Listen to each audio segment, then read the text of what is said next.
Here in the Pacific, the eastern Pacific, the hurricane season actually started a couple of weeks ago. And while there have been many close calls here in Southern California, only once has a hurricane directly hit our area. Late September 1939, 75-mile-per-hour hurricane-force winds battered Southern California's coast. As surfers paddled out looking for the perfect wave, witnesses standing on shore in Newport Harbor watched in horror as boats began to capsize in the rough seas. I had never seen anything quite as severe. Longtime Newport Beach resident Art Gronsky was 19 years old. There were still some boats out at sea that wanted to get in. 45 people were killed that day, mostly at sea. We lived in a little wooden house, and I'm telling you, we were scared. Connie Price and her family watched the storm as they huddled inside their Long Beach home. I think we lost about 3 chickens because the wind was so severe. It took them right out of the coop. Dozens of homes were wiped out here in East Long Beach. Countless others were heavily damaged. Where we're standing right now, there was a row of houses that continued all the way down the beach. Long Beach historian Stan Poe says the area had been experiencing a heat wave that week when the storm struck without warning. The weather report was for occasional cloudiness, but no showers. The hurricanes are traveling west. Today, meteorologists believe the odds of another hurricane or tropical storm making landfall in Southern California remains extremely unlikely. Well, the main reason why tropical cyclones are rare for Southern California is simply the water temperature is too cold. The devastating storm of 1939 is the only known tropical storm to ever hit the California coast. But recent evidence suggests that a much more powerful hurricane hit San Diego in 1858. And now experts are wondering if the two events could mean bigger storms to come. The historical record is short. William Patzert is one who believes we may be long overdue. The NASA climate specialist says sea temperatures here are getting warmer. And during El Nino years, hurricanes born to our south have inched closer to the California coastline.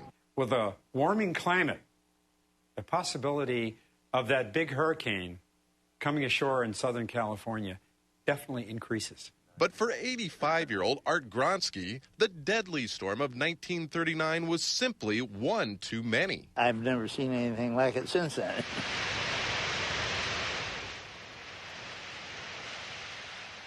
Well, actually, we got fairly close to another hurricane back in 1997. You both remember the El Nino year, and the water temperatures warmed about 5 to 6 degrees.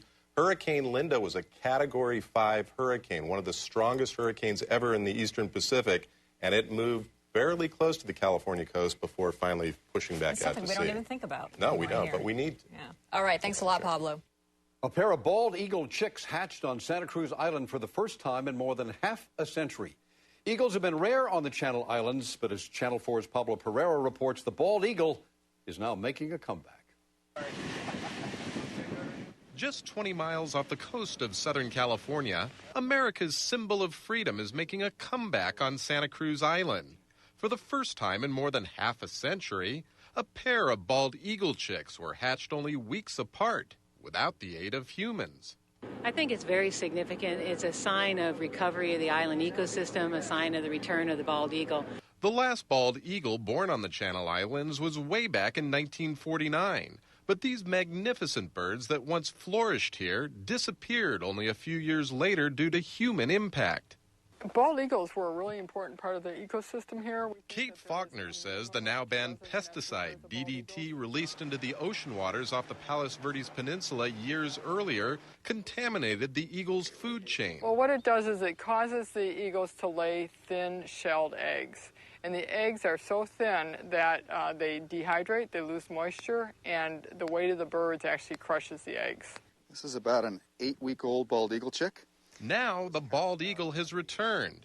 Since 2002, 49 of the birds bred in captivity on the mainland have been released here, part of an overall island restoration project. Finally seeing eagles in adult plumage here now and seeing breeding taking place, that's just sort of the ultimate in the whole process.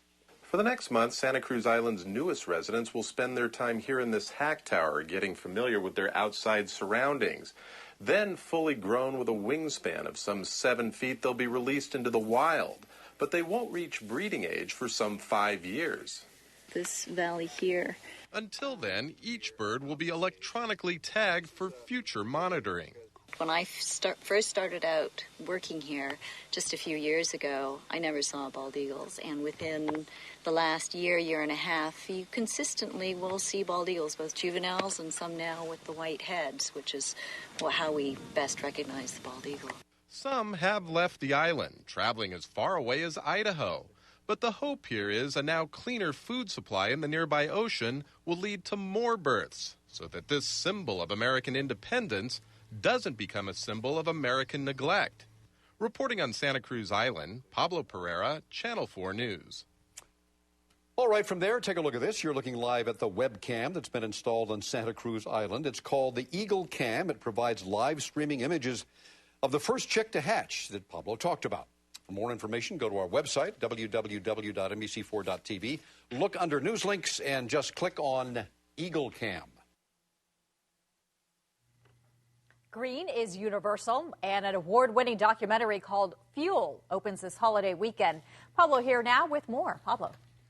Well, Kim, it's the culmination of an 11-year journey by a local filmmaker to educate the public about biodiesel and much more.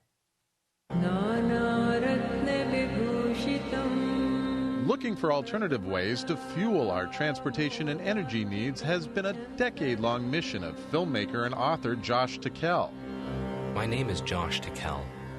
I've spent my life searching for a solution to those problems. This is my backyard. These days, you'll find the Santa Monica resident cruising the coastline. We're wondering if we could talk to you about your truck. Looking to talk to almost anyone about what's under the hood. What do you think about using a clean fuel? Like, would you put a diesel engine in here so you could use biodiesel? No, I can't stand diesel engines. No. Tickell may have an uphill battle convincing folks like Coach Garcia to convert his *56 Ford to a cleaner source of burning fuel. But he's hoping his new documentary film, Fuel, will convince others to at least consider it. Thank you for waiting. May I take your order, please? Can I get a medium Sprite and all your used cooking oil, please? What do you mean? You know the used frying oil that you fry things in? For Tickell, the documentary has been more than 10 years in the making.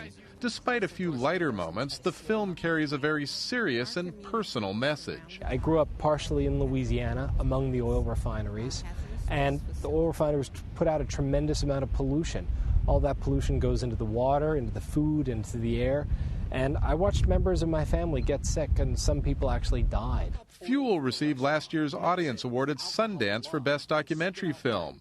While the new version adds information on other alternative energy sources, it's the renewable, sustainable biodiesel used to propel them across the country in his used cooking oil-powered veggie van that remains the focus. This is totally recycled, 100% recycled. Yeah, tastes like biodiesel. Now, you wouldn't do that with petroleum. And forget modifications to your diesel engine. Recycled biodiesel, which can be made from dozens of renewable organic raw materials, is ready to just toss into your diesel-powered vehicle. We're not talking about a future fuel or a far-off technology. It's here today. I've been driving this car for 5 years. It runs fine. Fuel opens in limited release here in Los Angeles this Valentine's Day weekend. And for more on this documentary, all you have to do is log on to our website at nbcla.com and type in the keyword fuel. Kim, back to you. All right. Thanks, Pablo.